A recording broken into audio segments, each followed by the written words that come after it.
जिल्ह्यातील ग्रामीण भागातील घरमालकांनी भाडेकरू ठेवताना भाडेकरूंचे नाव, सध्याचा पत्ता, मूळ पत्ता, 2 छायाचित्रे, त्यांना ओळखणाऱ्या व्यक्तीचे नाव व पत्ता, भाडे करारनामा, ओळखपत्र आदींबाबतची कागदपत्रे स्थानिक पोलीस ठाण्याकडे सादर करावीत, असे आदेश पुण्याचे अतिरिक्त जिल्हा दंडाधिकारी ज्योती कदम यांनी जारी केले आहेत.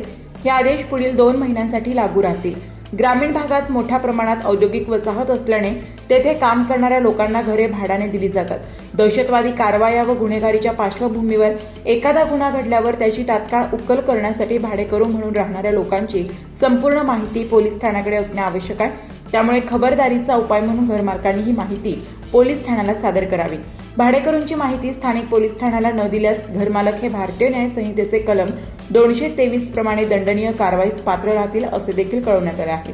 दरम्यान अशी माहिती घेऊन पोलीस ठाण्यात जाणाऱ्या नागरिकांना वेगळाच अनुभव येत आहे. अनेकदा नागरिकांना थेट बाहेरचा रस्ता दाखवण्यात येत आहे. काही दिवसांपूर्वी एक संकेतस्थळ आयुक्तालयाने सुरू केले होते.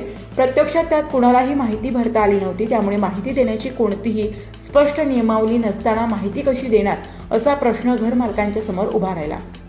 पोलीस अनेकदा काही अप्रिय घटना घडल्यास घर मालकाला आरोपीच्या पिंजऱ्यात उभे करून यथेच्छ लूट करत असल्याचा अनेकांचा अनुभव आहे. भाडेकरूंचा करारनामा करा असा सल्ला देण्यात येत आहे, जो प्रत्यक्षात स्टॅम्प पेपरची उपलब्धता, महिनाभर राहणारे भाडेकरू अशा अनेक कारणाने अशक्य प्राय असल्याचा घर मालकांचा अनुभव आहे. चाकण परिसरासह जिल्ह्यातील औद्योगिक भाग, शहरी वसाहती तसेच फार्म हाऊस परिसरात मोठ्या प्रमाणावर परप्रांतीय नागरिक नोकरी, व्यवसाय किंवा इतर कारणांसाठी वास्तव्यास येतात. मात्र मालकांकडून या भाडेकरूंची माहिती पोलीस ठाण्यात वेळेवर दिली जात नाही. त्यामुळे संशयास्पद हालचाली किंवा गुन्हेगारी कृत्यांवर वेळीच नियंत्रण आणणे कठीण होते.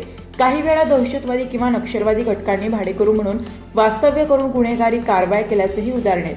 त्यामुळे भविष्यात अशा घटना टाळण्यासाठी प्रशासनाने ही सक्ती केली आहे. नवीन आदेशानुसार मालमत्ताधारकांनी भाडेकरू अथवा खरेदीदार यांची नावे, पत्ता, संपर्क क्रमांक, ओळखपत्र आणि इतर आवश्यक कागदपत्रांची माहिती भाडेकरार किंवा विक्री झाल्यानंतर 7 दिवसांच्या आत संबंधित पोलीस ठाण्यात नोंदवावी. आदेशांचे उल्लंघन केल्यास संबंधितांवर दंडात्मक कारवाई होणार आहे. नागरिकांच्या सहकार्याशिवाय कायदा व सुव्यवस्था राखणे अवघड असल्याचे प्रशासनाचे मत आहे.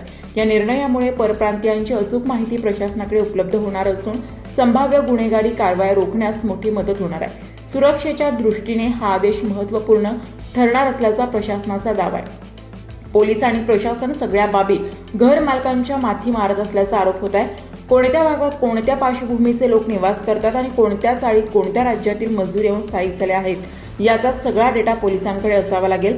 माहिती अद्ययावत करावी लागेल. केवळ नावापुरती माहिती नको, प्रत्यक्ष फील्डवर जाऊन पोलिसांनी ताजी व खरीखुरी माहिती नोंद करावी लागणार आहे. भाडेकरूंच्या रूपात कोण कुठे राहतोय